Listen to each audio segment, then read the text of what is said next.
नमस्कार साथियों, स्वागत है आपका हमारे channel Bhagavad Gita white T पर। आज हम श्रीमद् भगवत गीता के पहले अध्याय के 32वें श्लोक को बहुत ही सरल भाषा में समझने जा रहे हैं। ये श्लोक अर्जुन के मन की उस स्थिति को दिखाता है जब वो युद्ध के मैदान में खड़े होकर अपने जीवन के सबसे कठिन निर्णय से गुजर रहा होता है। इस श्लोक में अर्जुन जो कहता है वो न सिर्फ उस समय की भावना को दर्शाता है, बल्कि आज के समय में भी जब हम जीवन के किसी बड़े फैसले के सामने खड़े होते हैं तब ये शब्द हमें छू जाते हैं। श्लोक है, न कांक्षे विजयम कृष्ण न चराज्यम सुखानि चास किन्नो राज्यन गोविंद किम भोगैर जीवितेन वा। अब चलिए इसे गहराई से समझते हैं। अर्जुन एक योद्धा है। वो रणभूमि में खड़ा है और उसके सामने दो सेनाएं आमने सामने हैं। लेकिन ये सिर्फ दो सेनाएं नहीं है, ये दो विचारधाराएं हैं। ये धर्म और अधर्म के बीच की लड़ाई है। लेकिन अर्जुन के लिए यह केवल शत्रुओं से लड़ाई नहीं है, ये उसकी आत्मा से लड़ाई है। क्योंकि सामने जो खड़े हैं वे शत्रु नहीं, बल्कि उसके अपने हैं।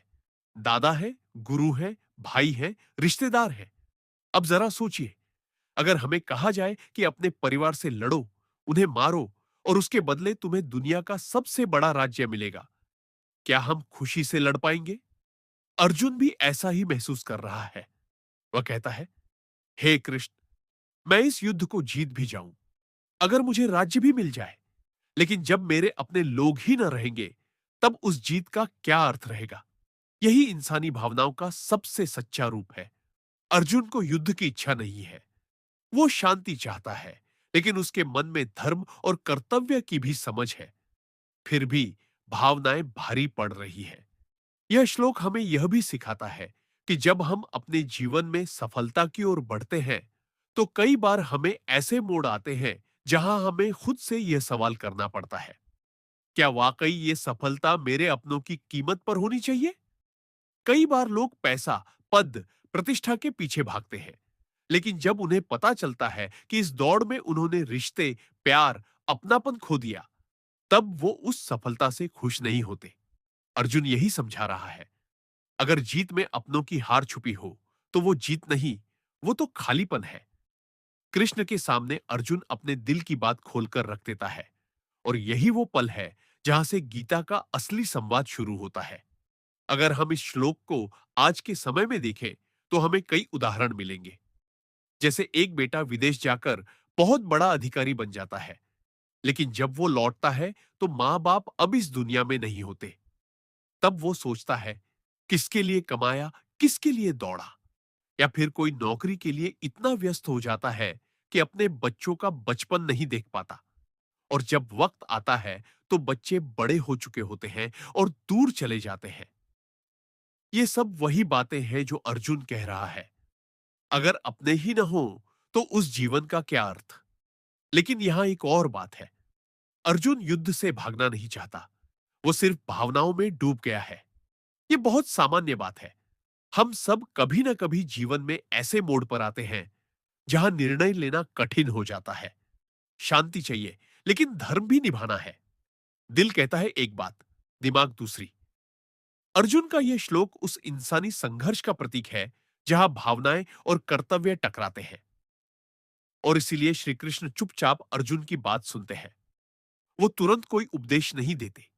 वो जानते हैं कि अर्जुन के मन में द्वंद्व है, और इस द्वंद्व से निकलकर ही वो असली ज्ञान पाएगा।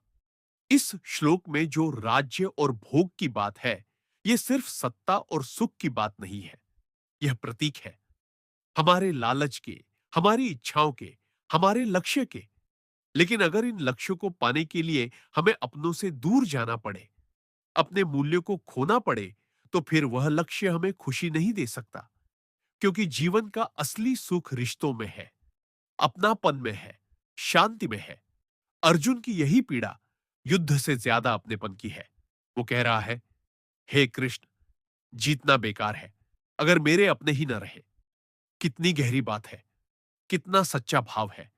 इसलिए यह श्लोक न सिर्फ एक योद्धा की उलझन को दर्शाता है, बल्कि हर इंसान की जिंदगी की एक सच्चाई को उजागर करता है।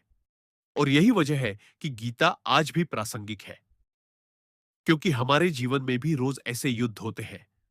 मन के अंदर हम भी अर्जुन की तरह कई बार सोचते हैं, क्या ये सब पाने के बाद भी मुझे सच्चा सुख मिलेगा?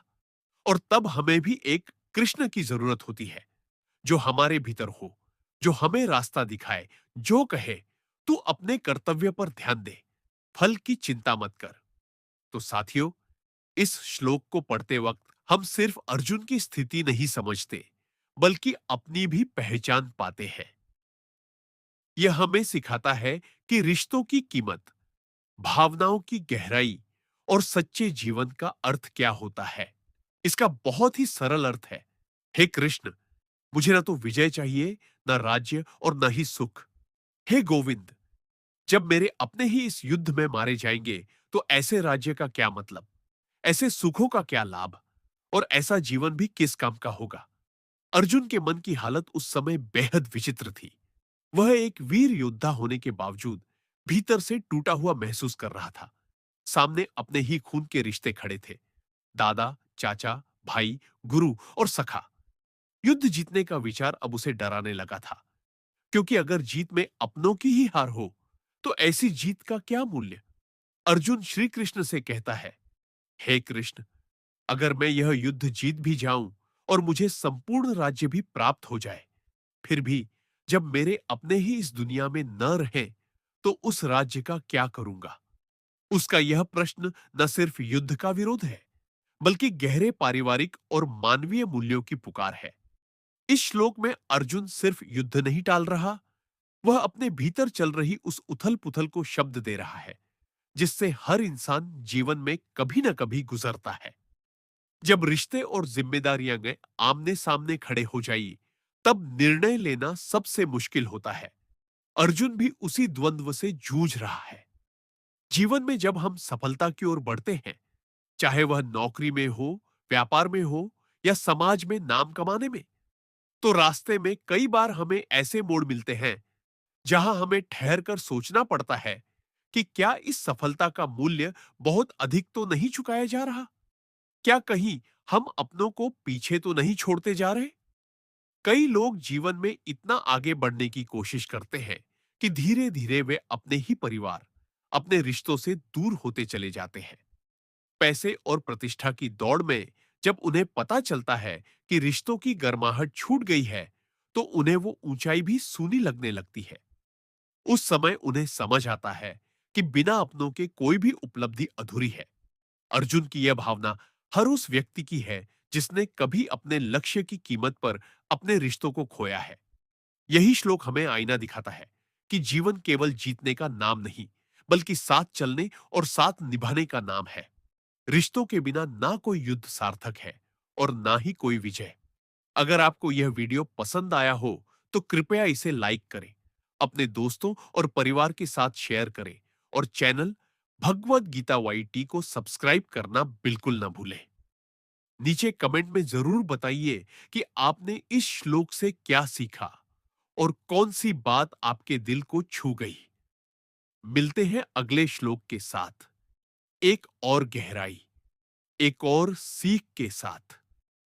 जय श्री कृष्ण अस्तु।